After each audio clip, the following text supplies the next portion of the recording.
Kemudian dari segi harga, dari biayanya. Kalau kita misalnya lihat nih yang sekarang lagi ngetren, misalnya ini salah satu contoh. Kalau ini saya nggak mempromosikan merek tertentu, cuman cari aja di toko online gitu ya. Ini tuh kalau misalnya glutathione yang bagus, yang kadarnya 500 miligram itu harganya sekitar 545.000 untuk 90 soft gel ya. Jadi kalau satunya itu sekitar 6.000, kalau untuk 1 bulan kali 30, jadi 181 orang per bulan per orang. Kalau suami istri sama anak dua itu sekitar 700.000 per bulan per keluarga. Tiap bulannya tuh harus keluar, sementara kita harus mengkonsumsinya kalau pengen bagus seumur hidup. Belum tadi ada efek samping dari kemungkinan konsumsi antioksidan dalam waktu lama gitu ya. Terus kalau misalnya kita lihat harga misalnya astaxanthin gitu ya. Astaxanthin tuh harganya misalnya ini salah satu merek, mungkin beda-beda mereknya ya. Ini harganya tuh sekitar 8.100 per tablet. Kalau kita konsumsi 1 tablet per hari selama 1 bulan aja pengeluaran itu sekitar 250 ribuan per bulan per orang. Kalau kita pengen seluruh keluarga sehat minum astaxanthin tiap hari sekitar hampir sejutaan sebulan, dan harus dikonsumsi seumur hidup juga kalau pengen sehat gitu. Jadi lumayan besar kalau untuk pengeluarannya ya. Sementara satu-satunya antioksidan yang bisa diproduksi mandiri, jadi kita tuh bisa bikin antioksidan tuh di rumah sendiri pakai alat yang sederhana gitu ya. Itu tuh cuman hidrogen. Sampai saat ini tuh nggak ada alat buat bikin vitamin C, alat untuk bikin vitamin E, alat untuk bikin glutathione gitu ya. Tapi ada alat yang harganya sangat terjangkau dan bisa kita itu bisa bikin molekul antioksidan sendiri, dan nggak cuman antioksidan. Jadi dia tuh bisa antioksidan dan punya efek antiinflamasi, anti alergi, anti apoptosis, prometabolik, anti diabetes, anti obesitas dan sebagainya. Jadi bisa dikonsumsi sama seluruh keluarga. Sekali kita beli alatnya aja, kita bisa pakai oleh seluruh keluarga sepanjang hari. Kita bisa minum bebas tanpa perlu takut apa namanya biayanya akan membengkak dan sebagainya sepanjang hari seumur hidup. Jadi ini banyak sekali kelebihan dari hidrogen ini dibandingkan antioksidan-antioksidan lain. Sampai saat ini tuh belum ada dari kajian yang di dunia kedokteran itu belum ada antioksidan yang jangankan menyamai, mendekati kemampuan hidrogen sebagai antioksidan itu sangat belum ada dan sangat jarang gitu ya, malah jauh sekali gitu ya untuk mengejar ketinggalannya. Pertama, dia kelebihannya itu sangat hiporeaktif, toksisitasnya rendah, aman dikonsumsi dalam jangka panjang. Kemudian sifatnya selektif, hanya menetralisir radikal bebas yang berbahaya, itu tadi kayaknya nggak kebahas. Kemudian dia bisa mengaktifkan antioksidan baik endogen maupun eksogen. Kemudian dia cepat dan mudah masuk ke biomembran dan kompartemen subseluler. Kemudian banyak manfaat kesehatan lain selain antioksidan, lebih dari 170 penyakit yang bisa bermanfaat baik untuk pengobatan maupun pencegahannya. Kemudian yang salah satu yang penting dalam hubungan dengan kepatuhan tuh dia memiliki banyak sekali bentuk, salah satunya itu bentuk air, sehingga bisa dikonsumsi dalam waktu yang panjang. Karena orang tuh nggak ada bosannya minum air. Sebenarnya kalau minum tablet tuh tingkat kepatuhannya cuma 20-30% dalam jangka waktu yang panjang ya. Kemudian dapat diproduksi mandiri dengan biaya yang ekonomis. Jadi bisa dibilang sebagai antioksidan itu belum ada antioksidan yang bisa lebih baik dibandingkan hidrogen, bahkan mendekati aja tuh nggak ada. Ya, mungkin itu aja yang bisa disampaikan. Mungkin bisa lebih jelas nanti saat diskusi tanya jawab. Silakan kalau ada pertanyaan, saya kembalikan ke eh, Pak Leo. Silakan. Iya, oke. Terima kasih, Dokter Andi. Sebentar, saya jadikan ini ya. Saya balikin lagi. Oke, oke, oke. Sebentar, saya matiin. Oke.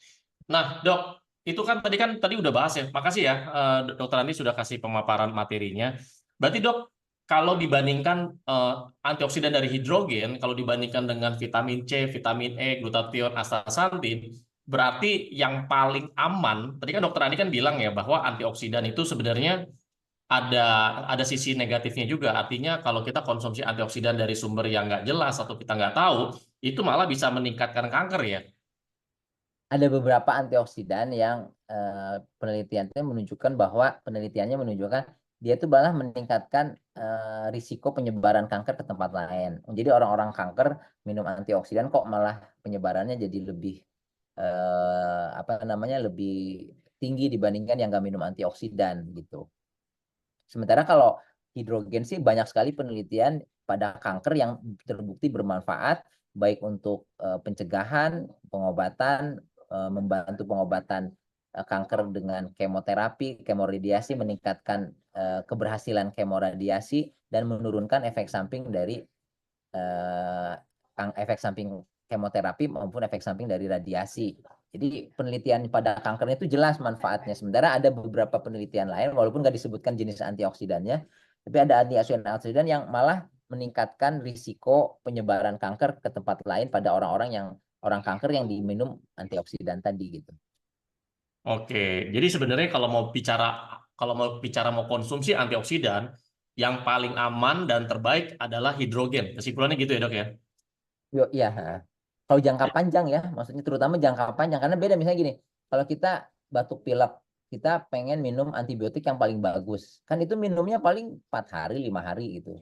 Walaupun ada efek samping kan jarang lah, kita nggak akan minum si antibiotik ini dalam waktu berminggu-minggu, berbulan-bulan, apalagi Iya, berbulan-bulan. Tapi kalau kita pengen dapat manfaat antioksidan kan nggak bisa, kita minum vitamin C cuma seminggu, udah gitu kita pengen dapat kita bebas dari efek dari radikal bebas kan enggak. Jadi kalau radikal bebasnya kita terpapar setiap hari, berarti kita harus minumnya tiap hari. Malah iya, idealnya kalau kita terpapar radikal bebasnya sepanjang hari dari mulai kita betul. bangun tidur sampai tidur lagi, harusnya kita tuh minum antioksidan itu pagi minum, siang minum, sore minum, malam minum gitu. Karena Iya, kita kan terpaparnya sepanjang hari. Dan itu tuh iya, susah gitu. Orang tuh nggak minum vitamin C pagi, siang minum lagi, sore minum lagi, malam mencret nantinya gitu ya. Jadi artinya apa namanya susah dapat antioksidan yang bisa kita minum sepanjang hari. Nah, itu juga susah juga kalau kita meminum sesuatu itu ada penelitiannya kalau kita disuruh minum tablet atau kapsul tiap iya, hari satu tablet aja setiap hari terus berbulan-bulan bertahun-tahun itu kan makin lama tuh tingkat kepatuhannya makin turun gitu. Jadi iya. dikatakan kalau dalam jangka panjang itu orang yang rutin minum obat bisa rajin minum obat terus-terusan itu cuma 40%. Mungkin kita punya teman apa orang tua atau paman bibi yang minumnya rutin terus bertahun-tahun minum obat jantung, obat diabetes, obat ginjal, obat liver gitu terus minum. Itu tuh dari statistiknya tuh dari 100 orang yang kayak gitu tuh cuma 40 orang yang bisa terus-terusan minum bertahun-tahun gitu.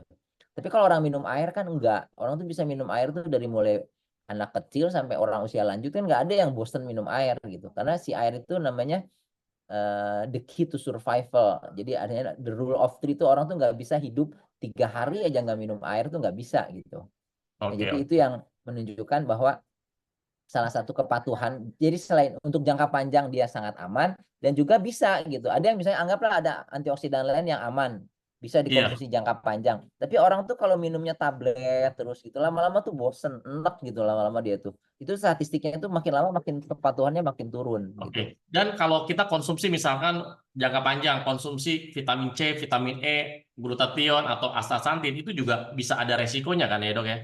Iya, yang tadi kalau tadi vitamin C misalnya, kalau dalam jangka Iya, panjang, apalagi kalau dosis besar bisa gangguan saluran cerna, bisa mencret, sakit mahnya kambuh, bisa juga meningkatkan penyerapan besi, jadi overload besi.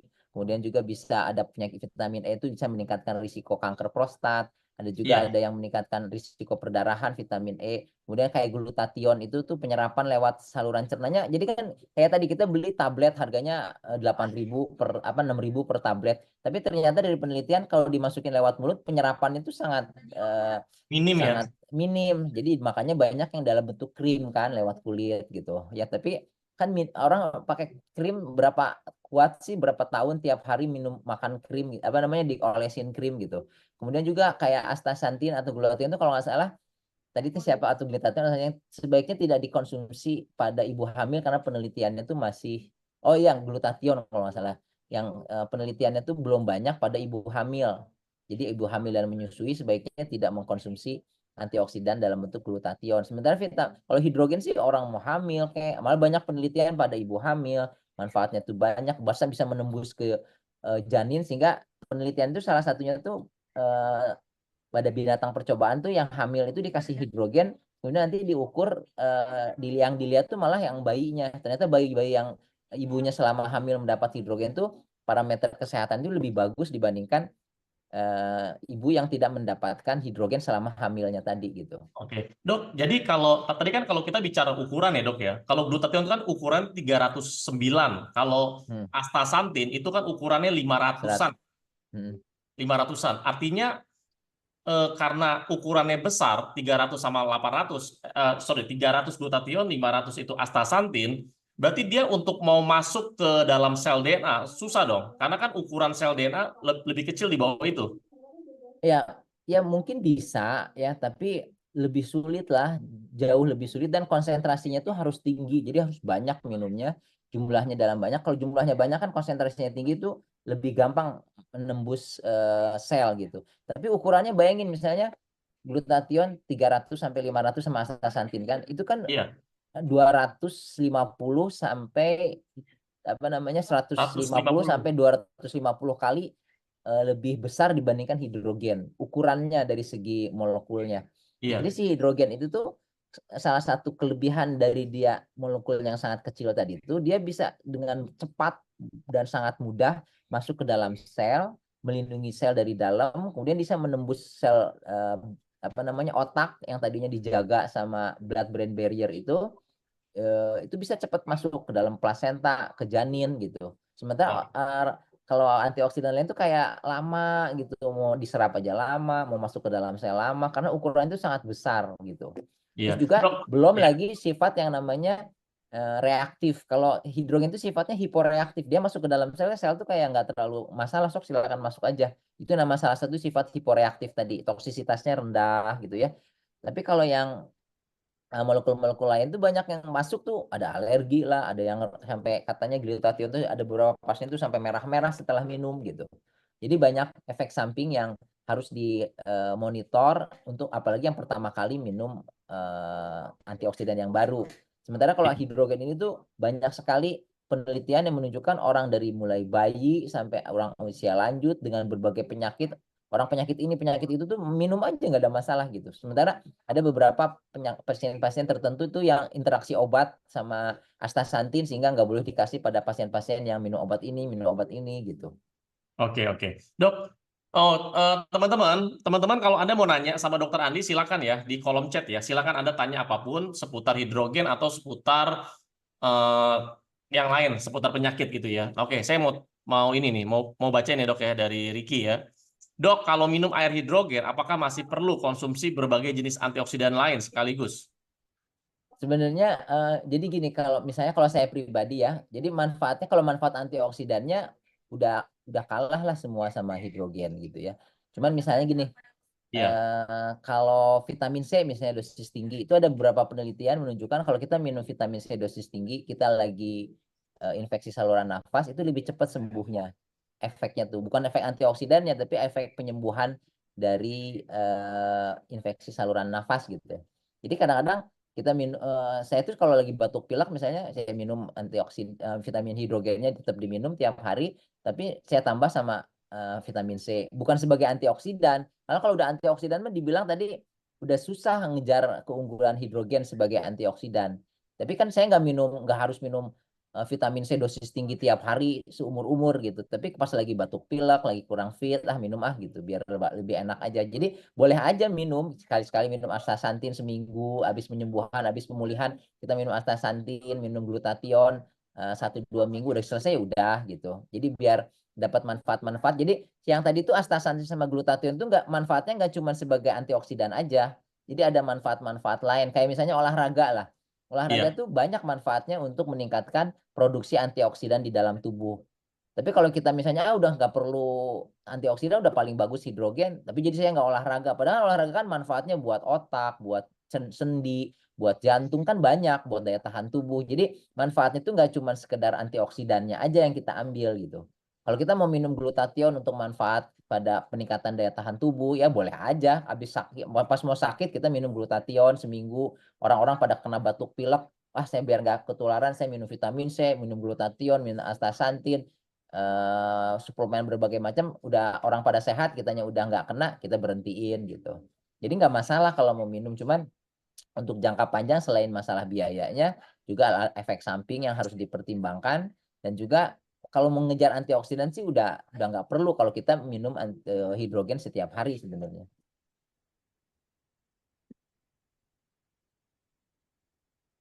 iya, oke dok, sip. Ya, jadi intinya adalah sebenarnya kalau kita sudah minum antioksidan dari hidrogen, karena hidrogen itu kan udah ada antioksidan yang terbaik dan teraman, sebenarnya nggak perlu ya, nggak terlalu perlu lah kita konsumsi antioksidan dari yang lain ya dok ya. Kecuali Gampangnya kalau gitu ya. Oke. mau cari efek Ya itu non ya teman-teman ya. antioksidannya. Heeh. Nah, iya, oke. Nah, terus dari Santi, Ibu Santi, dok mau tanya, saya baru konsumsi air hidrogen kurang lebih 1 minggu, tapi reaksinya perut jadi kembung dan susah BAB. Jadi solusinya bagaimana ya dok? Jadi itu ada nanti ada video saya itu tentang bagaimana mengelola efek samping hidrogen kalau ada, dan panduan minumnya sama mengelola efek sampingnya. Jadi sebenarnya kalau yang pertama kali minum itu tuh ada efek kayak misalnya gini, kalau kita biasa makan junk food gitu ya, terus sudah gitu bertahun-tahun makan Iya. junk food gitu, terus tiba-tiba sekarang mau berhenti makan junk food, mau makan sayur, buah-buahan yang sehat-sehat, rebus-rebusan segala macam, itu tuh bagus sebenarnya. Cuman si tubuhnya tuh awal-awal tuh mungkin ada reaksi, kok jadi nggak enak perutnya, biasanya makan apa namanya, makanan junk food gitu ya, makan soft drink segala macam, terus sekarang minumnya eh, apa namanya, makan sayur-sayur, buah-buahan, rebus-rebusan, jadi perutnya nggak enak lah, jadi susah BAB, mencret dan sebagainya. Karena tubuhnya tuh biasa dikasih Hmm. eh, yang kualitasnya tuh buruk gitu. Kayak kita biasa minum air yang biasa aja gitu, yang nggak ada hidrogennya. Kemudian juga airnya juga molekulnya, ukuran molekulnya juga nggak terlalu kecil kayak hidrogen gitu ya. Molekul hidrogen itu kan nanti airnya itu jadi lebih gampang diserap. Itu tuh mungkin awal-awal ada efek samping. Tapi kalau efek samping yang ada di hidrogen itu biasanya pertama nggak bahaya gitu. Jadi ya paling susah BAB, nggak enak perut lah gitu. Tapi kalau dilanjutin terus gitu ya, tapi kita ganti semuanya. Jadi air yang biasa kita minum itu dengan air hidrogen, biasanya dalam beberapa waktu, 1-2 minggu atau 1-2 bulan ke depan tuh biasanya si efek sampingnya nanti membaik sendiri gitu. Itu kayak kayak kita nggak pernah olahraga, terus nanti bilang, dok kenapa sih olahraga kok baru seminggu olahraga tuh badannya sakit-sakit, jadi saya mau berhenti olahraga aja gitu. Gara-gara sakit-sakit badannya, berarti kan nggak bagus buat kesehatan saya kalau olahraga ini. Soalnya tadi saya biasanya nggak pernah sakit-sakit badan, sejak olahraga jadi sakit-sakit badannya. Jadi saya mau stop olahraga gitu. Padahal nanti kalau diterusin olahraganya seminggu, 2 minggu, sebulan, 2 bulan, lama-lama tiap habis olahraga sakitnya nggak seperti yang biasa, lama-lama berkurang, lama-lama udah nggak sakit lagi gitu. Iya, iya. Oke, oke. Iya. Oke, itu ya, Bu Santi ya. Nah, selanjutnya dari siapa nih? Zulfa Setriwidya ya. Ada yang nanya nih, Dok, kalau kita sudah minum air hidrogen, masih perlu nggak sih kita minum vitamin-vitamin seperti vitamin D3, vitamin B, dan omega 3? Ya, jadi kalau kita mau ngejar efeknya, efek antioksidan, sebenarnya udah nggak perlu untuk menetralisir radikal bebas itu dengan hidrogennya udah bagus. Tapi misalnya ada orang yang diperiksa vitamin D-nya kurang. Itu kan nggak bisa digantiin sama hidrogen. Orang dengan vitamin D yang rendah tuh keluhannya salah satunya lemes, gampang capek, terus juga sering ngerasa meriang, sering sakit kepala, keleyang-keleyang gitu. Diperiksa vitamin D-nya rendah, kan nggak mungkin kita minum anti hidrogen apa air hidrogen aja gitu. Si vitamin D-nya tetap aja harus dikonsumsi sampai si vitamin D-nya balik lagi ke normal. Karena si vitamin D itu fungsinya nggak cuman antioksidan misalnya, atau vitamin C, vitamin E itu nggak cuman antioksidan gitu, tapi dia banyak juga fungsi yang lain. Jadi kalau kita udah minum air hidrogen, karena dia antioksidan yang paling bagus, sebenarnya udah nggak perlu minum antioksidan lain. Tapi kalau kita glutathione, astaxanthin, vitamin C, vitamin E, vitamin D itu kan nggak cuman sekedar sebagai antioksidan, dia punya manfaat-manfaat yang lain. Yang jadi kita bisa aja minum, tapi biasanya nggak perlu sampai dalam waktu yang panjang gitu. Jadi misalnya kita kalau vitamin D itu, kalau pasien saya vitamin D kurang, dikasih vitamin D dosis misalnya 5.000, 10.000 unit per hari, kemudian diminum 1-2 bulan, dicek ulang udah normal, ya udah berhenti, nggak usah minum suplementasi terus gitu. Kurang lebih sih gitu. Jadi kalau untuk antioksidannya sendiri udah nggak perlu sebenarnya. Cuman kan kita butuh buat imunomodulator, untuk meningkatkan daya tahan tubuh misalnya. Walaupun si hidrogen juga punya efek meningkatkan daya tahan tubuh, memperbaiki kemampuan tubuh melawan infeksi. Tapi kan kalau dikombinasikan jadi lebih bagus sebenarnya. Jadi mirip Oke. kayak kalau pengen sehat sih jangan cuma ngandelin satu. Kalau itu sih minum air hidrogen, puasa intermittent, rajin olahraga, hindari rokok, kemudian juga manajemen stres yang bagus, tidur yang cukup, itu kan lebih bagus. Kalau mau minum suplemen lain juga nggak masalah, kan suplemen itu nggak cuma efeknya nggak cuma sebagai antioksidan, dia punya efek-efek yang lain yang mungkin kita perlu pada saat kondisi tertentu gitu. Iya, tapi kalau kita bicara antioksidan, Dok, yang terbaik udah pasti ya. Mm-mm. Terbaik dan teraman ya udah pasti hidrogen gitu ya. Mm-mm. Karena di media sosial itu banyak, Dok, bahas tentang antioksidan, antioksidan, antioksidan gitu. Ya sudah, kalau kita mau bahas antioksidan ya udah ya. Yang terbaik dan Mm-mm. teraman itu adalah hidrogen ya. Oke, kita lanjut lagi ya dari ini nih, Ibu Media Asnita. Assalamualaikum. Selamat malam, Dok. Saya penderita CA Waalaikumsalam. Mamae. CA Mamae apa tuh? Dan sudah angkat. Kanker payudara. Oh ya. Dan sudah angkat ya sebelah kanan. Sekarang rencana kemo. Mohon solusinya apakah bisa tanpa kemo pakai hidrogen aja atau kemo dulu atau kemonya berbarengan sama hidrogen untuk mencegah efek samping yang lain.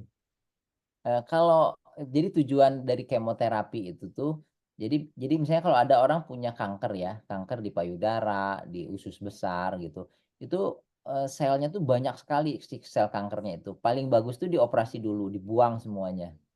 Jadi dibuang semua kankernya yang sebisa mungkin. Kemudian biasanya setelah operasi itu ada aja sisa-sisa sel kanker yang nggak bisa keangkat gitu, atau mungkin ada sebagian sel kanker yang udah nyebar ke kelenjar sekitarnya tapi nggak bisa diangkat lewat operasi. Nah itu fungsinya dari kemoterapi tadi, jadi dia membunuh sel-sel kanker yang nggak bisa diangkat lewat operasi. Nah masalahnya si sel kanker itu tuh kalau nggak di kemo gimana, kalau nggak di kemo tuh ada risiko sel-sel kankernya yang walaupun tinggal sedikit lagi itu nggak mati, sementara si sel kanker itu pertumbuhannya sangat cepat.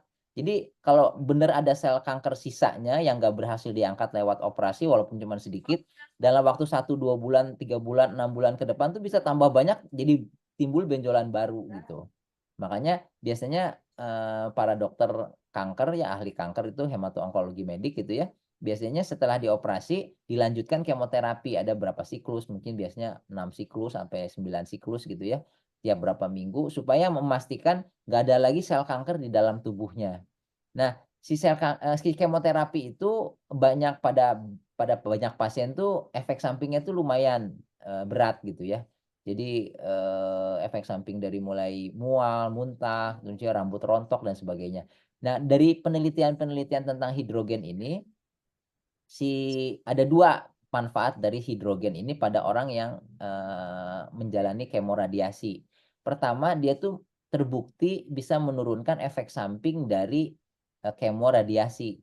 Jadi kalau orang, jadi dua kelompok orang nih ya, dua kelompok populasi kanker udah dioperasi, kemudian dilanjutkan kemo. 50% dikasih hidrogen minumnya, terus di kemo yang 50% lagi di kemo tanpa minum air hidrogen, cuma minum air biasa. Terus dilihat setelah beres 6 siklus, ternyata orang-orang yang minum air hidrogen itu efek sampingnya tuh jauh lebih ringan, lebih sedikit, lebih jarang dibandingkan kelompok yang kemonya tuh tanpa minum air hidrogen. Walaupun jenis kemonya sama, orangnya juga dua kelompoknya sama. Jadi artinya nggak yang situ, yang satu kelompok nenek-nenek semua, yang ini masih muda, enggak. Jadi dirata gitu. Rata-ratanya tuh sama. Dua kelompok ini tuh secara statistik tuh nggak berbeda. Cuman kelompok yang ini minum air hidrogen, yang ini kemo aja tanpa air hidrogen. Ternyata yang minum air hidrogen itu tuh kemoterapinya serta radiasinya itu lebih jarang mendapatkan efek samping. Kemudian lebih ringan kalaupun ada efek samping gitu. Yang kedua, yang manfaat yang diperoleh itu ternyata kan nanti kemo itu tuh ada dievaluasi keberhasilan kemonya, berapa persennya, lihat dari banyaklah parameternya. Kalau misalnya kalau kanker tuh, kanker usus besar tuh biasanya diukur kadar CEA-nya sebelum dan sesudah kemo. Sesudah kemo tuh CEA-nya ternyata jauh jauh turun. Kalau sebelum kemo tinggi, setelah di kemo kadar parameter sel kankernya tuh turun banyak drastis gitu ya. Tapi ternyata orang-orang yang minum air hidrogen tuh tingkat keberhasilan kemoradiasinya juga lebih bagus dibandingkan orang yang kemoradiasi tanpa minum air hidrogen. Jadi manfaat terbesarnya tuh dua itu. Kalau orang menjalani kemoterapi sambil minum air hidrogen, ya kemoradiasi sambil minum air hidrogen. Yang pertama efek sampingnya lebih ringan, yang kedua dia tuh keberhasilan kemonya lebih tinggi. Itu mirip-mirip kayak apalagi kalau orangnya bisa puasa intermittent juga sebelum atau sesudah sebelum kemonya itu juga mirip gitu efek sampingnya. Jadi kalau ibu misalnya pengen bagus sekali efek kemonya, sebelum kemo tuh puasa intermittent, minum air hidrogen, kemudian sesudah kemo juga terus, nanti kemonya sampai siklus tuh terus gitu. Nanti jauh lebih signifikan efek keberhasilan kemonya dan tingkat efek sampingnya lebih ringan. Tapi sangat tidak disarankan cuman ngandelin air hidrogen aja untuk jadi nggak jalanin kemo, nggak dioperasi, atau misalnya dioperasi tapi nggak mau kemo gitu ya. Karena si air hidrogen itu manfaatnya tuh terutama untuk pencegahan sel-sel pencegahan kanker. Kalau misalnya kalau orang yang nggak di kemo radiasi, misalnya orang normal nih, manfaat utama dalam hal kanker tuh untuk mencegah kanker. Nah itu tuh bisa dikonsumsi sama keluarganya ibu, terutama yang perempuan, anak perempuan, adik perempuan, gitu ya, saudara sepupu perempuan, itu risiko kankernya itu lebih besar dibandingkan orang yang nggak punya relatif atau keluarga yang punya kanker payudara terutama. Payudara sama usus besar tuh hampir sama, faktor keluarganya itu sangat erat gitu. Nah, jadi untuk mencegah kanker tadi kan risikonya tinggi. Nah, biasain anak-anak ibu yang perempuan terutama sama saudara-saudara perempuannya sama sepupu-sepupu perempuannya itu minum air hidrogen dari sekarang karena risiko dia untuk kena kanker itu jauh lebih besar dibandingkan orang lain yang keluarganya itu nggak punya keluarga kanker payudara gitu. Tapi jangan cuman ngandelin air hidrogen terus nggak mau kemo, apalagi nggak mau operasi gitu. Itu eh, karena kerjanya tuh pelan-pelan kalau air hidrogen itu bertahap gitu dalam jangka waktu yang Oke. lama gitu. Dok, dan ini ya dok ya, kalau kita bicara air dan gas hidrogen, itu kan sebenarnya secara penelitian untuk kanker kan udah banyak ya. Hmm. Udah banyak ya, ada penelitiannya kan dok? Ada banyak kan ada tulisannya. Saya sudah bikin kumpulan penelitian tulisan tentang kumpulan penelitian air hidrogen dan inhalasi hidrogen pada kanker, baik Iya, untuk pencegahan maupun untuk pengobatan. Malah kalau iya, nggak salah si LWG kan ada rekamannya tuh yang dulu-dulu tentang ada. membahas khusus tentang kanker, autoimun, macam-macam kan. Iya, ya nanti bisa dikirim ya, nanti bisa di WA Ikut aja sampai. itu yang apa YouTube-nya LWG. Terus nanti itu ada Iya, tuh banyak ada link-linknya yang betul tentang pada betul. kanker, pada autoimun. Iya, betul. Oke, kita lanjut lagi ya dok ya.